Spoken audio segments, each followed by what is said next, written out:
I didn't win yet, but I got past 30,000. I didn't struggle too hard. I spent most of my morning on Sunday kind of fighting it a little bit. Took longer than it usually does for me to write 3,000 words. I wouldn't recommend writing that much in one sitting, by the way. I like to break it up half and half usually. I'm working on building my office, which is why I'm in this weird place. Something that I forgot about that happens even when you're writing a lot of words in a short amount of time is that you start to forget like what you wrote like 2 weeks ago. That's a really weird sensation because you're like, I remember sitting here writing that.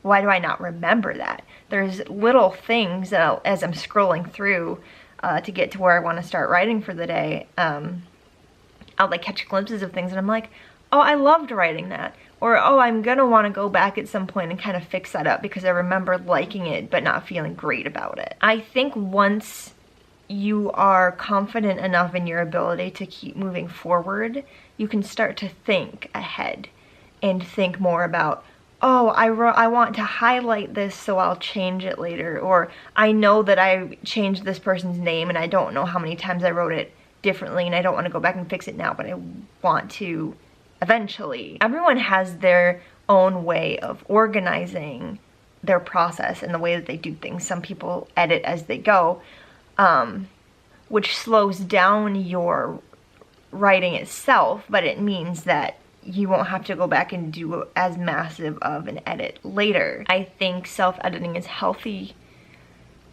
if you can still pull yourself out of that and keep writing even though you're trying to edit at the same time. I think if an error is distracting you, like you spelled something wrong, like that's okay to fix. Or if you notice an inconsistency that you've just created and you want to go fix that really quick. I did that at some point this weekend. I noticed that I used boyfriend instead of fiance, or the other way around when I should have used the other one.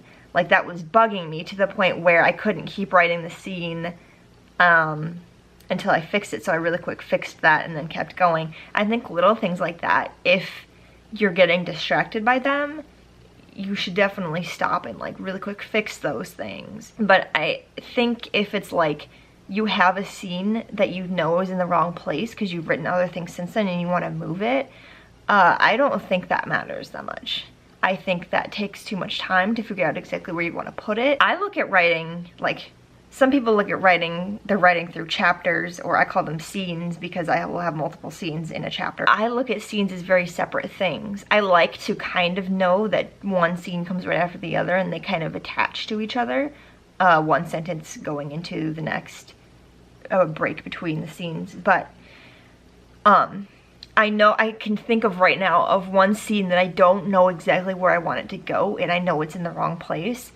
But I'm not going to move it because it's its own separate thing. It's important that it happens, but where it happens at this moment in the writing process for this book doesn't matter. Is it distracting when I see it? A little bit, but once I scroll past it and I focus on another scene, it's completely out of my mind and I don't care about it. You have to learn to focus on one thing at a time. I think looking at the big picture and the book as a whole is important, but when you're actually in there trying to get the words in, trying to get the draft done, let's say one scene at a time is going to help you a lot, because then you're like, I just want to get in there and write this whole thing. Like I can think of right now, there's a scene that I'm writing tonight that I'm really excited about because I was thinking about it last night. I can't wait to do that. I don't know actually for sure if I'm completely confident that it's going to end up in the final draft, but I think it will familiarize. Why is that word so hard to say every time? It's part of the character's backstory that I want to convey. It's supposed to be a parallel between the two characters in the past and then something that's happening with other characters in the present. Even though I don't know exactly if I want it to go in this spot or if I even want it to be in there, I'm excited to write it, so I'm gonna write it. I'm not gonna worry about the whole right now. I'm gonna worry about this one parallel, this one scene. Oh, I can't wait. I'm so excited. Someone's getting yelled at, and why is that so fun to write? I don't know. If you're worried about things that you know can come later, let them come later. I know that is so hard, especially for people like me who want to be organized and want to know exactly what's coming and where things are gonna go, and hyper-organization is what I like to call it. You can't be like that when you're actually writing. It's an amazing skill to have when you're editing, because then you get to do all your outlines and you get to take pieces of your book and put them in different spots and all the fun stuff that you can't. Maybe you hate editing, but if you are struggling to self-edit while you're writing, you might really like editing. You gotta put that off, for the most part, especially during NaNoWriMo, to the end.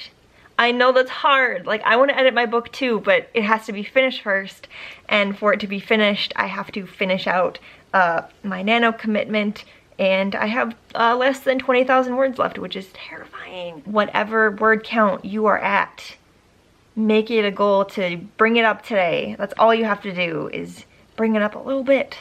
500 words, 200 words, 2,000 words, 4,000 words, maybe not that much because that's a lot. You can do it. You can make it happen. You can move forward. Moving forward is more important than anything. As long as you keep going, it means that you're trying. And in November, trying is good enough.